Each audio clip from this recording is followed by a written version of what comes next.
Hello bachcho, let's read this question. Four healthy people in their 20s got involved in injuries resulting in damage and death of few cells of the following. Which of these cells are least likely to be replaced by new cells?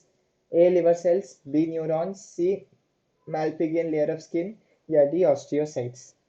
इस question को solve करने का जो की concept है वो है regeneration power in cells या regeneration power of tissues. Regeneration power of sales.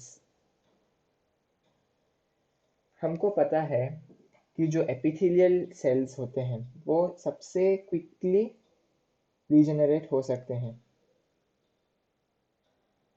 Most quick in regeneration.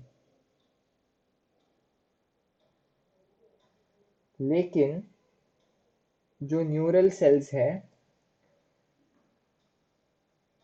वो या तो रीजनरेट होते ही नहीं है या फिर बहुत स्लो होते हैं रीजनरेट होने में. मोस्टली वो तो रीजनरेट होते ही नहीं,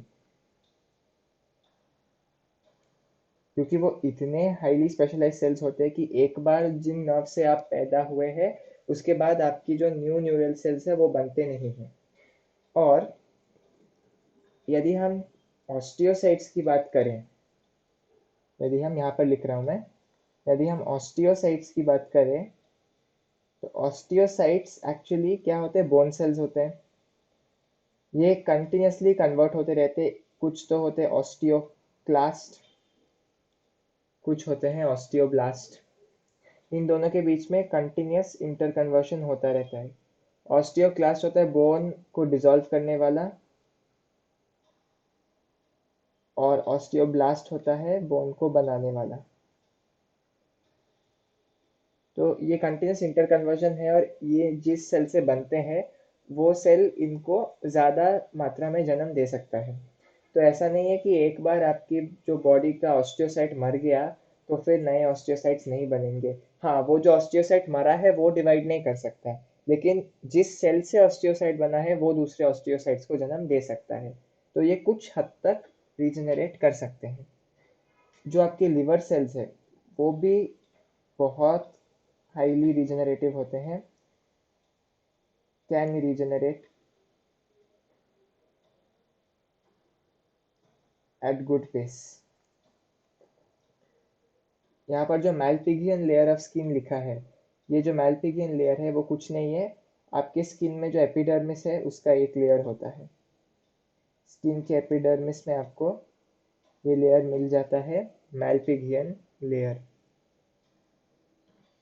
और हमने अभी अभी देखा कि जो एपिडर्मल सेल्स है वो एपिथेलियल टिश्यू के पार्ट होते हैं और इनमें बहुत फास्ट रीजनरेशन होता है.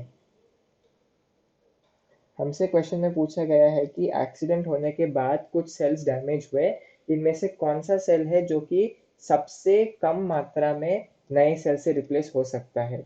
तो हमने देखा है कि जो न्यूरल सेल्स होते हैं वो बहुत स्लोली रीजनरेट करते हैं या मोस्ट केसेस में वो रीजनरेट ही नहीं करते. तो चलिए ऑप्शंस देख लेते हैं. ए. लिवर सेल्स नहीं, लिवर सेल्स अच्छी मात्रा में ही रीजनरेट कर सकते हैं. बी. न्यूरॉन्स, ये सही है. मैल्पिगियन लेयर ऑफ स्किन, सी, ये गलत है क्योंकि एपिथेलियल सेल्स इनफैक्ट फास्टेस्ट होते हैं रीजनरेशन करने में. और डी. ऑस्टियोसाइट्स, ये भी गलत है. हालांकि ऑस्टियोसाइट में जो एग्जैक्ट या ट्रू रीजनरेशन है वो नहीं दिखता, एक इनडायरेक्ट टाइप का रीजनरेशन जरूर होता है ऑस्टियोसाइट में. So the correct option to this question is option B, neurons. Hope you have understood it well. All the best.